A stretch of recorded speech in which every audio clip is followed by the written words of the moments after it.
السلام علیکم ورحمت الله وبرکاتو. ټول افغانانو ته احترامات. افغانانو موږ همیشه یو خبره کوو چې دا تاریخ موږ ډیر نیغ کوو. ښه خبره ده چې موږ وروره انګریزانو ته شکست ورکړی، موږ روسانو ته شکست ورکړی، موږ امریکایانو ته شکست ورکړو، خو موږ خپل وطن دپاره څه وکړه. په دې باره کې زما ویډیو ده. زه د ویډیو په سر کې دا ویم چې په دې ډرامو باندې زموږ او ستاسې عام افغانان نه پوهېدو، د هغې شهادتونه چې دي الله به قبول کړي، به انشاءالله جنت ته ځي. خو دغه لیډران چې زموږ او ستاسې دي، دا د جهاد په ټیکهداران، دا انشاءالله نه جنت لیدلی شي، جهنم بیا د دې ځای. ځکه دا ډرامو باندې اوس موږ او تاسې سر خلاص شوی. زه د هغه شهادتونو ته احترام لرم کوم چې عام ولس او هغې په دې ډرامو باندې نه خبر. زه دا ویم چې موږ ویو چې موږ د دریو ملکونو ته سترو قدرتونو ته شکست ورکړی. د افغانستان لپاره موږ څه کړي؟ زه تاسو ته یو مثال درکوم. ستاسې چې چا سره دښمني او په دښمن باندې تاسو زورور شئ، خو هغه دښمن نابود کېږي، تباه کېږي، دا کور یې ورانېږي، هر څه ختمېږي. نو دا بیا څنګه زموږ دښمني ده چې موږ سترو قدرتونو ته شکست ورکړو؟ د وطن حال ته وګوره او دغه ستر قدرتونه حالاتو ته وګوره څه رقم دي. زه تاسو ته اوس د دې مثال ویم. دا تاسې وګورئ لندن، انګلینډ، د انګریزانو وطنونه څنګه جوړ دی.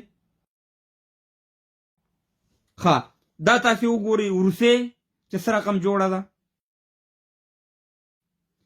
دا تاسې اوس وګورئ امریکا چې څه رقم جوړه ده. او دا تاسې وګورئ افغانستان چې څه حالت دی. نو دا څنګه شکست دی؟ دا څنګه موږ او تاسې دا قدرتونو ته ماتې ورکړي چې دا قدرتونه نن هم د برطانیه په ټوله دنیا راج کوي، روسیه په ټوله دنیا راج کوي، امریکا په ټوله دنیا راج کوي.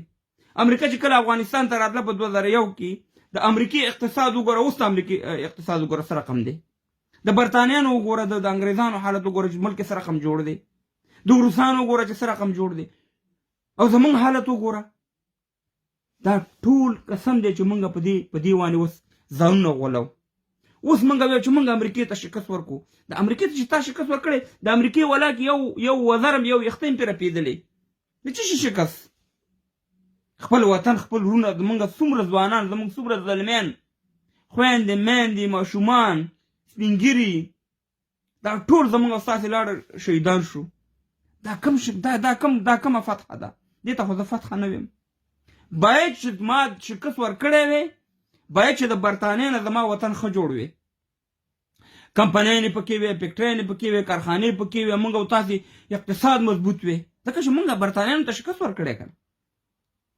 که روسانو ته هم ورکړی، باید چې زموږ او ستاسې د روسانو نه ملک ښایسته جوړ شوی وي.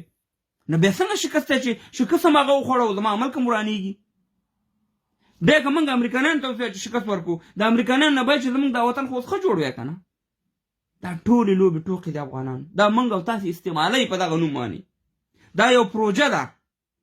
برطانیه نن هم په دنیا باندې راج کوي. دغه 52 ملکونو باندې چې کوم بچي وو د برطانیې، اوس هم تاسې وګورئ پاکستان ته وګورئ، د پاکستان باندې مکمله قبضه ده.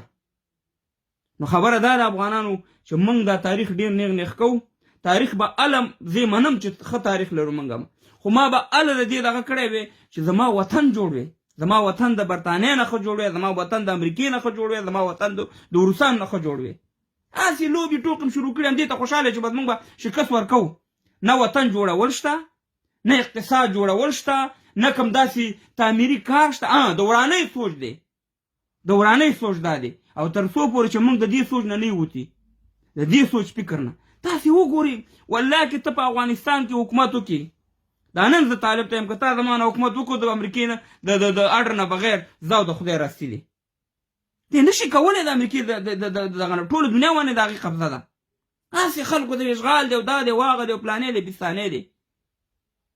نو افغانانو څنګه چې ستاسې مخکې دا حالت و، د هغې نه حالت زموږ بدتر طرف ته روان دی.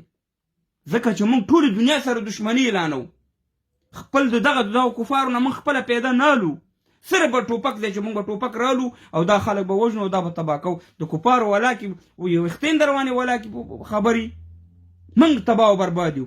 نو خبره دا ده، تاریخ ته موږ احترام لرو.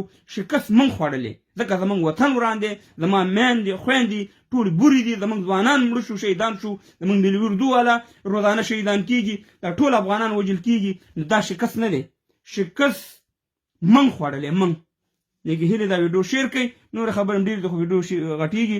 نو خبره دا ده چې باید موږ تعمیري سوچ پیدا کړو. خدای پاک